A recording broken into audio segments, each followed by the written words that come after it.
माफ़ी चाहता हूँ 10 मिनट लेट हूँ। शेव कर रहा था आजकल। वो दाढ़ी नहीं रखता, क्लीन शेवन रखता हूँ तो दाढ़ी थोड़ी थोड़ी यहाँ सफ़ेद आती है। उम्र तो मेरी सिर्फ 21 साल है जैसे आप लोग जानते हैं, लेकिन दाढ़ी थोड़ी थोड़ी सफ़ेद यहाँ आने लगती है तो शेव कर लेता हूँ। अच्छा लगता है। 19 साल का लगने लगता हूँ, 2 साल छोटा हो जाता। चलिए भाइयों, तो आज यूट्यूब पे लाइव आप लोगों को ज्वाइन कर रहा हूँ। आपके जो भी सवाल हों, हालचाल आपके जानने के लिए आया हूँ। फुर्सत से हूँ। 40 मिनट 1 घंटा रहूँगा आपके साथ।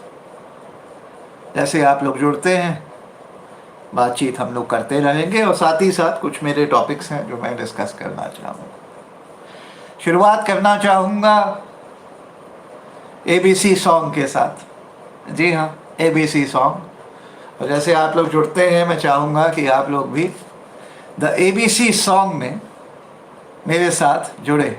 चिरंतन भाई कैसे हैं? नमस्कार। ABC सॉन्ग गाते हैं भाई, आप भी साथ साथ गाना मेरे। हाँ, सभी भाई जो जुड़ रहे हैं मेरे साथ ABC सॉन्ग गाए। चलिए शुरू करते हैं आज का यूट्यूब लाइव ABC सॉन्ग से। ABC किथे गए सी? The worst prime minister in the world is Modi ji. ABC किथे गए सी? The worst prime minister in the world is Modi ji. A rotten apple. B a billionaire in the guise of a saint. C a crook of the highest order. D a dum-dum who teaches science to everyone. Radar technology. E eggs I want to throw on his face. F you can fill in the blank since I don't want to take that cuss word. G you can definitely fill in the blank and I can tell you it's a cuss Hindi word. H he reminds us all of Hitler. और भाइयों कैसे हैं? आपके जो भी सवाल वगैरह हो नीचे लिखते रहेंगे। I'll keep taking it up, right? चलिए शुरू करते हैं।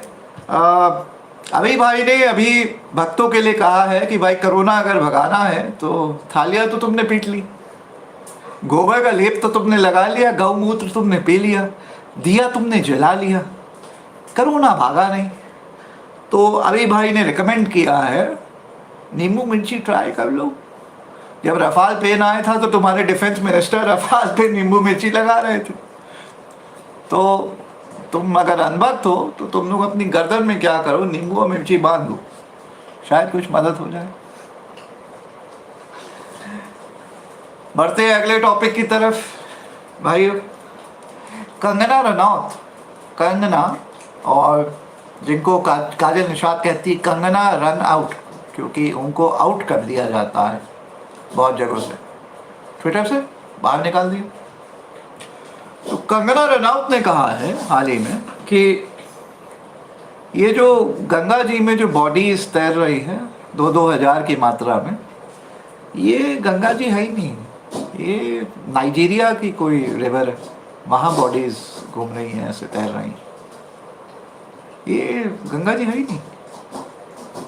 कल पता चला कि एक जो तस्वीरें हैं जहां गंगा में लाशें तैर रही हैं वो वायरल हो रही हैं, लेकिन वो पता चल रहा है तस्वीरें नाइजीरिया की है। आपको क्या कहना है कंगना के इस बयान पे, मुझे बताइएगा। मैं तो बस इतना ही कहूँगा कि देखिए, मैं कंगना को सीरियसली नहीं लेता हूँ। कंगना होए चाहे बाकी अंधभक्त हों, ये सब एक ही थाली के चट्टे बट्टे हैं। याद आया on that note, Anupam Kher आजकल बदले से हो गए, है ना? कुछ चेंज आया है ना अनुपम खेर में। अनुपम खेर में लोग कह रहे हैं कि एक अंग्रेजी में कहावत है कि जब शिप सिंक होती है ना, the rats are jumping out of the ship, sinking ship, तो जब शिप जो है सिंक करने लगती है तो सबसे पहले चूहे भागना शुरू करते हैं। तो ये शायद वही हो रहा है। लेकिन जो भी है, अनुपम खेर में फाइनली 7 साल के बाद कुछ लगता है कि अकल आई और चेंज ऑफ हार्ट हो रहा है। और कम से कम वो एक इंसान है सेलिब्रिटीज़ में जो भक्तों के बाहर, भक्ति के बाहर निकले हैं और सीधे सीधे उन्होंने कहा है कि भाई ये जो अभी हो रहा है ये ठीक नहीं हो रहा है। तो ठीक है, देखिए क्या है कि हमें भी मैग्नानिमस होना चाहिए।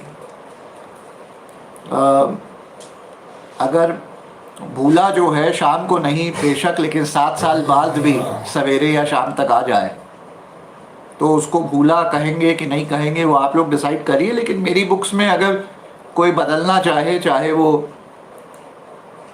एक राक्षस से वाल्मीकि हो,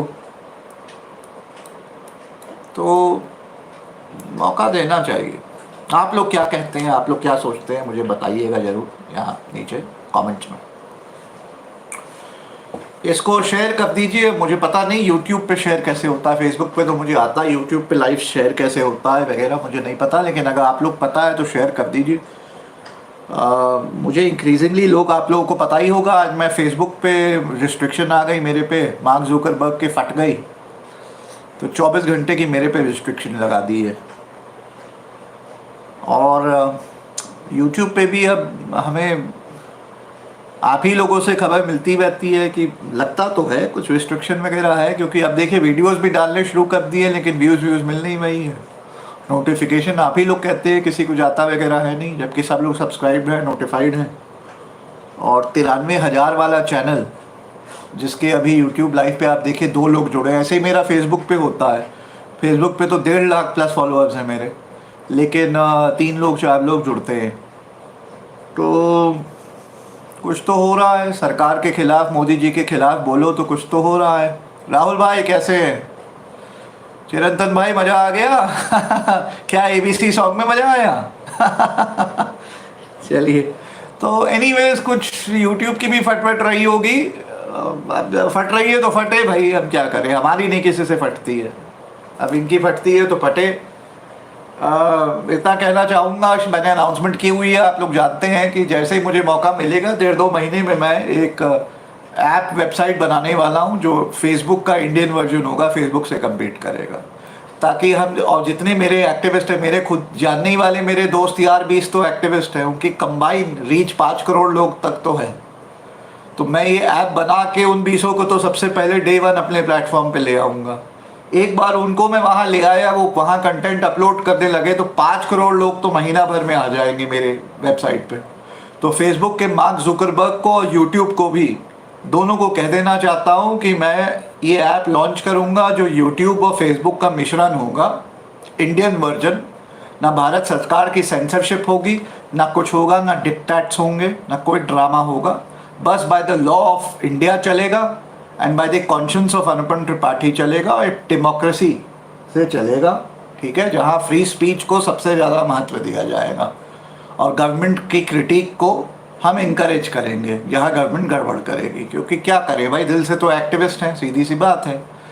तो यूट्यूब और फेसबुक दोनों को बताना चाहता हूँ कि मैं ये ऐप जैसे लॉन्च करूँगा, महीने भर में 5 करोड़ लोग तो उस ऐप से जुड़ जाएंगे, ठीक है।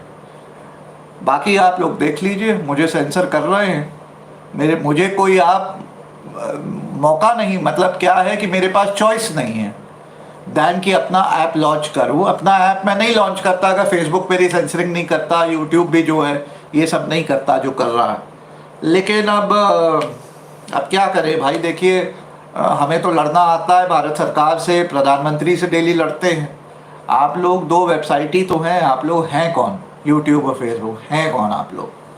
और आप लोग अगर हमें कॉर्नर करेंगे, इतनी सेंसरिंग करेंगे, परेशान करेंगे, तो कल हम अपना ही यूट्यूब और फेसबुक ले आएंगे इंडियन वर्जन, फिर आपके कंपेटिटर बन जाएंगे, फिर देख लीजिए आप लोग, डिसीजन आप ही का है। चलिए आगे बढ़ते हैं भाइयों, अपने जो सवाल वगैरह हो पूछते रहो यार, लाइव आया हूँ मैं, कोई सरमन सुनाने नहीं आया हूँ, तुम ही लोगों से बातचीत करने आया हूँ। लेकिन देखो ना 93,000 का मेरा यूट्यूब चैनल है, अब तो वीडियोस भी डाल रहे हैं, है ना अंसारी भाई? क्यों, जय भारत आपको। क्यों राहुल भाई, नाइजीरिया की गंगा किसने देखी है? ये कंगना ने देखी है, वो कहती है नाइजीरिया में गंगा है, गंगा जी में बॉडीज तैर रही हैं। अब कंगना से पूछना पड़ेगा, हम उस पर ज़्यादा समय नहीं व्यर्थ करना चाहते हो। है कि जैसे मोदी सरकार गिर जाती है, नई सरकार आती है, तो सबसे पहले काम जो नई सरकार को करना चाहिए वो अस्पताल बनाने से पहले पागलों का अस्पताल बनाना चाहिए, और उसमें एक एक करके जो है सारे पागल अंधभक्तों को बंद कर देना चाहिए, और शुरुआत करनी चाहिए कंगना रनौत से। ये कंगना रनौत वाली बात अभी भाई ने नहीं कही है, ये मैं इम्प्रोवाइज कर रहा हूँ। चलिए, अच्छा भाइयों, एक आजकल मैं राजीव निगम को काफ़ी सुनता हूँ, आई मस्ट से, क्योंकि एक पुराने दिनों में कहते थे, ये फैक्ट है, आपने जो जिसने शेक्सपियर पढ़ी है उसको पता होगा कि jesters were the wittiest and the smartest people in a king's court. Jester मतलब जोकर, जो क्लाउन्स होते थे, and they were actually the conscience of the king in the kingdom and his mirror.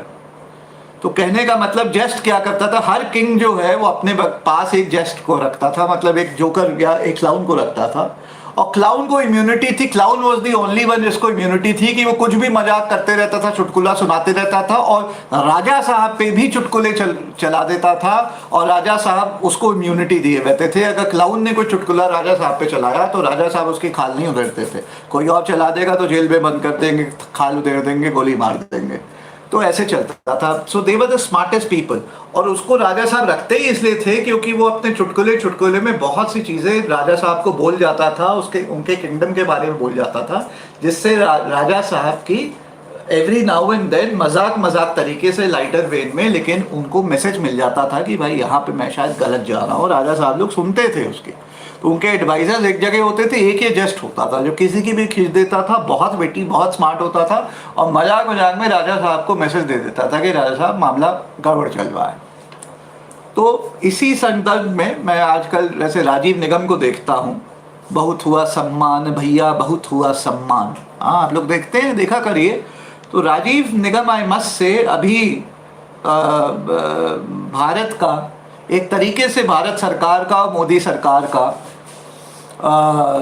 Conscience keeper हो गया है, because उसका जो सटायर है, जो कॉमेडी है, वो सटायर फॉर्म में मोदी सरकार को आड़े हाथ लेता है, डेली लेता है। अब तो वो डेली, मैं देख रहा हूँ, एक वीडियो उसकी डेली आती है, वो डेली बैंड बजा रहा है, and he is very witty, he is funny, और सटायर फॉर्म में वो मोदी सरकार को मैसेज वही दे रहा है जो हम डेली आड़े हाथ डायरेक्ट फॉर्म में देते हैं।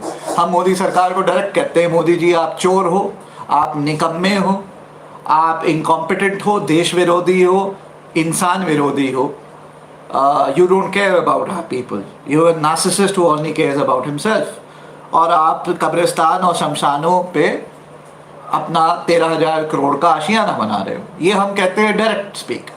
राजीव निगम जो है इसी को कॉमेडी तरीके से, व्यंग में, सटायर तरीके से डेली बोलता है, चुटकुला फॉर्म में 10 मिनट। तो मैं उसको सुनता हूँ, मुझे अच्छा लगता है, और साथ ही साथ वो थोड़ी सी शायरी करता है। सुनाना चाहूँगा कुछ, मुझे उसके बड़े अच्छे लगे, कुछ अपने वीडियोस पे यूज़ भी कर चुका हूँ, आप लोगों से शेयर करूँगा, आप बताइए कैसा लगा है।